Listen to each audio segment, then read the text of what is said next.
October 10th, plane lands on highway. You know, you see more and more people trying highway landings these days. There's a right way and a wrong way to do them. So if you're landing on I-5, 405, or the Issaquah-Hobart Road, follow these simple steps. First, check for traffic. Check. Check for power lines. Check. Get the landing lights on. Check. And then just bring her in. Captain, are the landing gear down? Huh?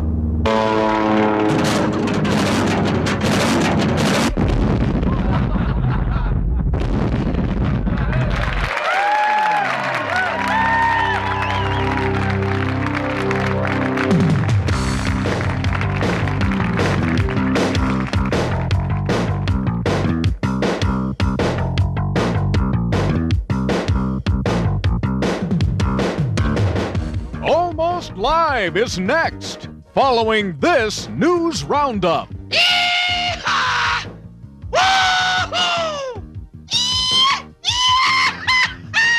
This concludes News Roundup. And now, here he is, saddled and ready to ride. Keister.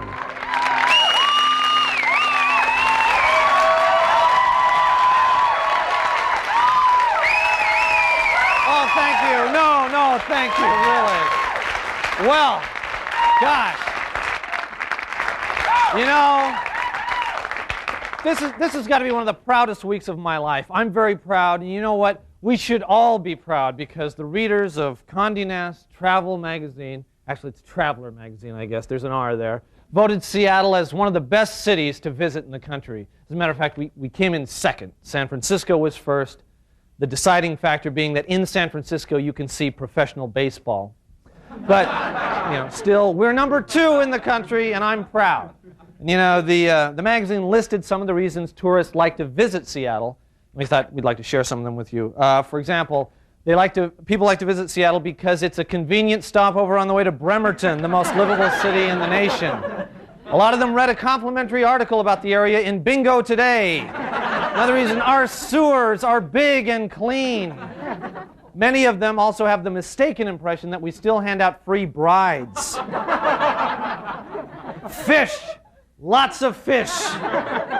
Also, sometimes you can turn left on a red light in Seattle. And finally, they want to visit a town where people still wear bell-bottoms, and it's not a joke. Those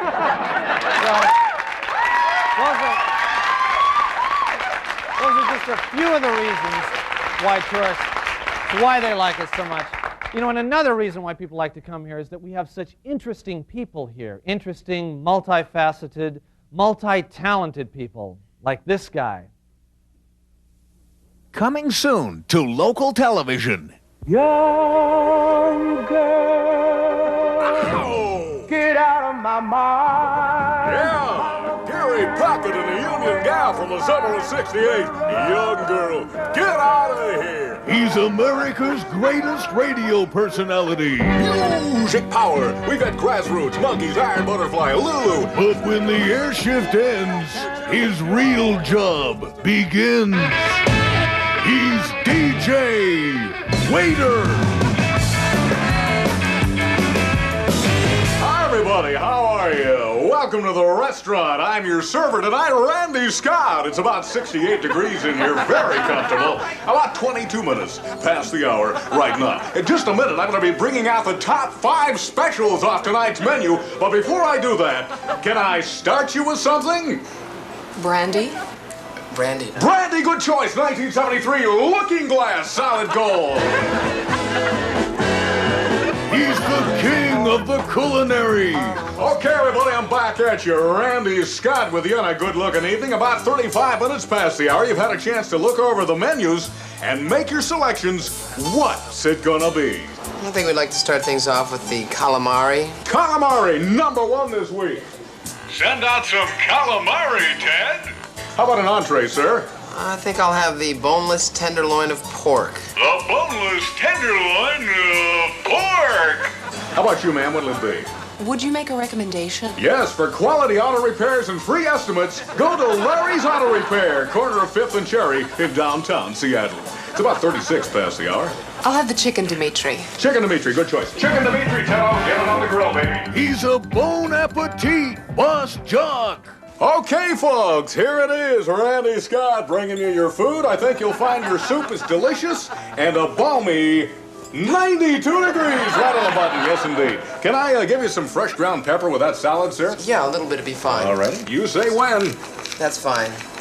That's good. Yeah, but you didn't say when. Randy Scott playing a little joke on you. Look, bud, we're gonna eat our meal now, and we don't want to see you until it's time to bring the bill. Time to bring the what? The bill. Bill, by request, here it is, the fifth dimension.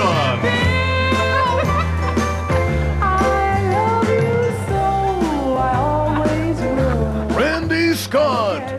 He only seeks to serve. Okay, folks, here are those coffees you order. By the way, 15% is the customary gratuity. Don't feel limited to that. Randy Scott with you. Hey, I gotta get out of here. Scott Shannon is coming your way next, so I'll be saying arrivederci, Roma, and ciao. Green lights and blue skies for you and yours, and may all your problems be teeny weeny ones. By the way, can I get you something with your coffee? Sugar. Pardon me? Sugar. Sugar? Solid gold. Sugar. You'll get your lumps when Randy Scott is DJ Waiter. How about a piece of pie?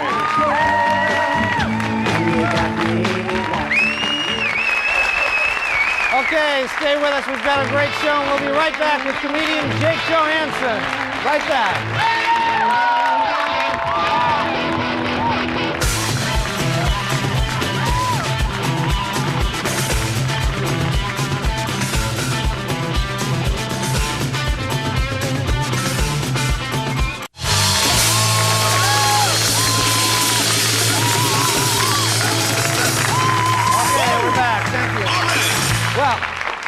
My guest this evening has been with us before. We're always glad to have him back. He's been performing all this week at Swanee's Comedy Underground, and you can see him on Late Night with David Letterman on October 26th. Please welcome Jake Johansson.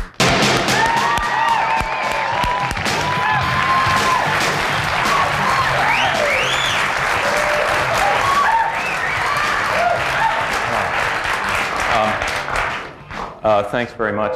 I'm Jake. It's nice to be here in the land of feedback. And I'm doing pretty good. I've been having some bad dreams lately. I had one recently about my toes. Where I dreamt that the second toe was longer than the big toe, and it gets worse. I know that some people even have this, all right, but I mean it was really longer, like about 1.5 inches, which for me is an unprecedented toe growth spurt.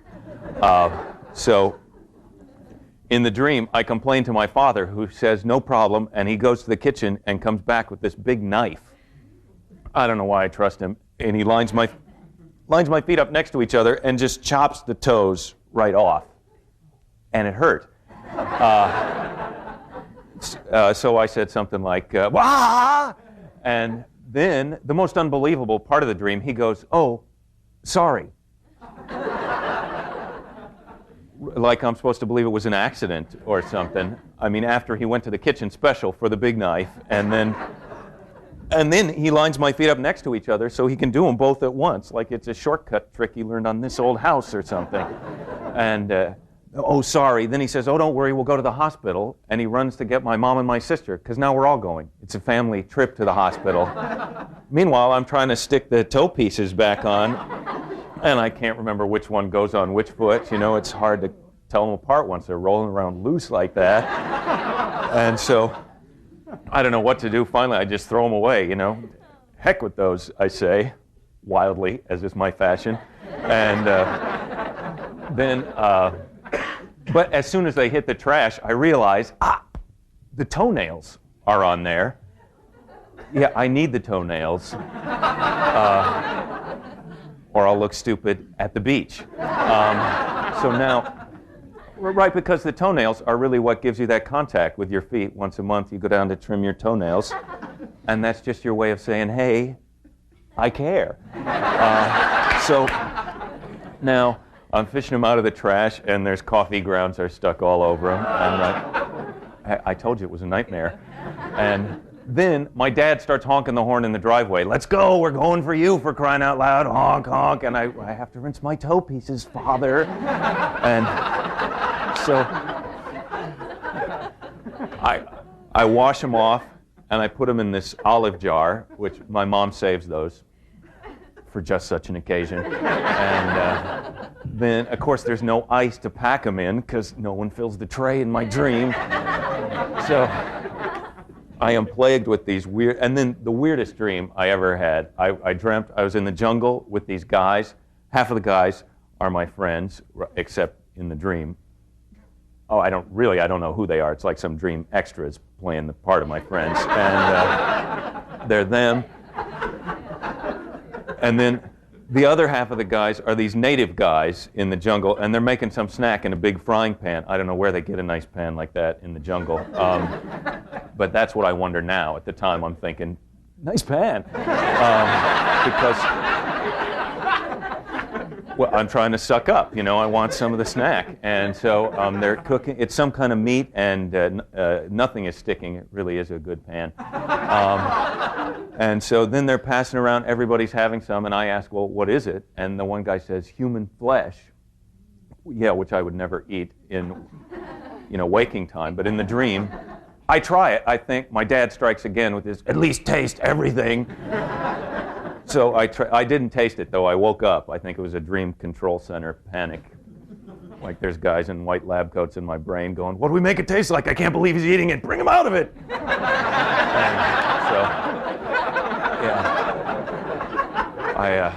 So I wake up with this feeling like I got a mouthful of human flesh, which never good, well, mostly never. But you make up your own story on that one.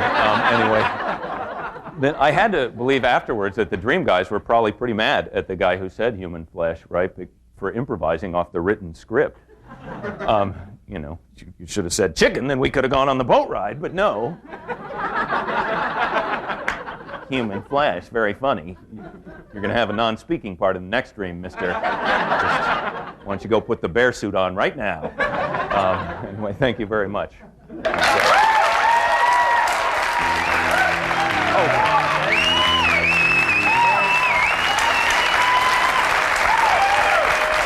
funny stuff. Obviously, a very disturbed man. Or actually, you're very disturbing dreams. I am disturbed. I'm much more comfortable now that you're here. Thank you. To join me. Yeah. I have this recurring dream also in the dream trilogy, where there's a guy chasing me with a knife. Do you get that dream? Oh yeah. Every once in a while, yeah. And you can't move. It's probably the same guy. Yeah. Well, I run away from him, but I always wake up right before he stabs me, because I'm worried that he would kill me in the dream. Right. In waking time, I know that's ridiculous, right? The dream guy wouldn't kill me, because then what would happen to him? See, I got him on a technicality right there. Yeah, no, that they makes won't sense. kill you. They'll chase you all night, but they won't kill you. That's because if they do kill you, then they're done. Yeah, and then there's something about if they kill you in color, then you're insane. So that's a whole different thing. Yeah. I insist on black and white for all my dreams. Yeah, stylistic. It's reasons. a nice stylistic touch. Yeah. Speaking of stylistic touches. Okay. Let's see. What Where a are we going segue. with that? I almost tripped myself. No. I understand that you also guys from LA, you just bought a house in LA, which I think is a major feat. It's a huge deal up here, but down there, I mean, it's got to be, a gigantic accomplishment. Well, it's first you get hooked up with a real estate broker, and then it's really downhill from there. If you want him to stop doing the thing to your arm, you have to buy something. And so I bought this house, and it's got fleas in it because the person who lived there before me had 5 cats. And they didn't take all their fleas with them. So then I have 1 cat, so there's really too many fleas on my cat. Right, and the problem is they jump on my ankles, and that it's hard not to feel like a loser with fleas jumping on your ankles. And so so you can feel them, and then you try and catch them, and sometimes you get one, but you don't know if you have one, so you squeeze really hard like you're going to kill it, and then you open your fingers and boing, jumps right off. It doesn't even seem to psychologically bother them to be. I mean, that would drive me nuts. Well, yeah.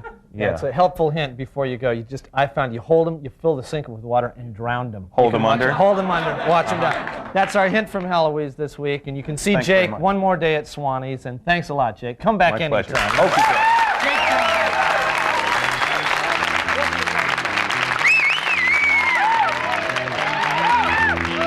All right.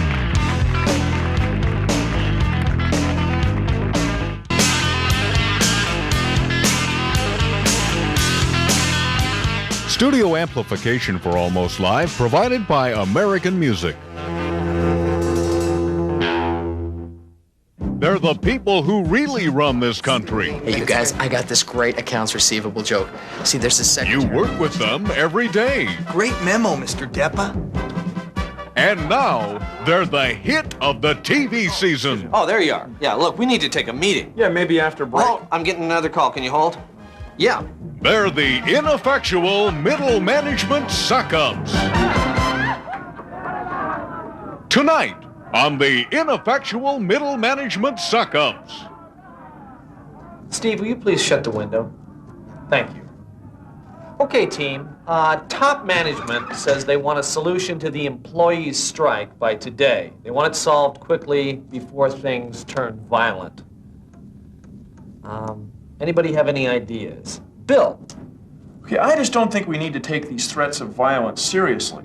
These people out there, they don't want to hurt us. These are good people. They just want to be loved. That's why I've come up with these praise cards, see? Every time an employee does a good job, then you give him or her one of these praise cards. Praise cards, see? Bill? Hey, don't interrupt him. Remember your verbal manners workshop? Look, there's a rock with a note on it. Let me see. What's it say? Dear ineffectual middle management suck-ups, we want a good contract now. We've just rolled one of your BMWs. The Saab 9000 is next, and then we come after you. Ooh, Saab. Hey, that's a great car. Who owns that car? I just got it on Tuesday. Oh. It's got turbo. Oh. How does it handle?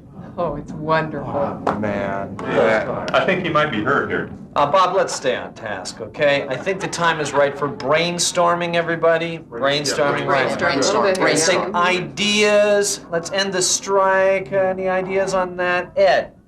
We need to set target parameters for employee input on birthday parties. And we need to ratchet up the benefits package and the coffee pot cleanup negotiations. Okay. Yeah. Let's push the envelope some and get them some cloth towels in the employee washrooms. Great idea. Free pony rides, maybe. I really think he needs some medical attention. Say, Bill, does that pony ride idea include the management, or is that just for the workers? Yeah. Well, now, these are all really good ideas. I've got them all down here, and I'm going to make copies for everybody. The copy machine is broken. What, again? Again. Oh. How am I going to disseminate information? I have an idea. Look, we all have fax machines, right? Yeah. Okay, it's easy then. You fax the information to me, I'll fax it to Ed, Ed, you can fax it to Tracy, and what we'll do is we'll build a fax tree. That's a great idea. Good job, Bill. Good job. Next week on the ineffectual middle management suck-up. This one's from the strike leader. It says 2 more hours without a contract, and they're going to torch the place. 2 hours. That gives us just enough time for lunch? Yeah. Who's for Chinese? Hey, I'm in.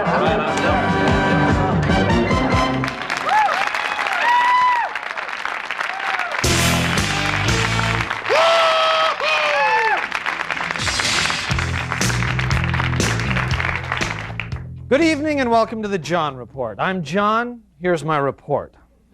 Seattle Public Schools proudly announced last week that this year's enrollment exceeded projections by over 3,000 students. They had to rescind that statement this week when it was discovered that they had simply added wrong. Forbes magazine lists several Washingtonians among the top 400 wealthiest Americans. The top 3 from Washington State were Bill Gates and Paul Allen of Microsoft, and the guy with the beer concessions at the Kingdome. Last week, a 14-year-old junior high school boy in Tacoma shot himself in the foot during a PE class. He got a C. As it turns out, the Hanford radioactive water leak is much more extensive than officials first feared, but Tri-Cities residents say that that'll just only make their vegetables that much tastier. Nike is suing Etonic, another shoe company, over the illegal use of the word air. Further lawsuits are planned against every human being on the face of the earth. Readers of Condé Nast Travelers magazine voted Alaska Airlines the best airline in the country. In a similar poll, Metro was chosen as best bus system by Annoying Lunatic magazine. There was a massive power failure in Seattle this week. King TV News went off the air for nearly an hour. During the outage, King received over 300 phone calls, 200 of which wanted to know, whatever happened to Jeff Renner? Chip Hanauer has retired from unlimited hydro racing. Now he plans to go into stock car racing. Eventually, he wants to move on and land a job where he doesn't have to always turn left. After 2 straight Pac-10 losses, the Washington State Cougars football team has this weekend off. Even though there's no game, the Cougars are still rated at 4-point underdogs. Finally, Sonic guard Dale Ellis will serve 60 hours of community service for his DWI conviction. Ellis's service includes a stint as a van pool driver, a lecture to bartenders on how to say no to a 6'7" athlete, and painting the phrase, "Oh my God, look out," on freeway on-ramp dividers. This has been the Johnson Show.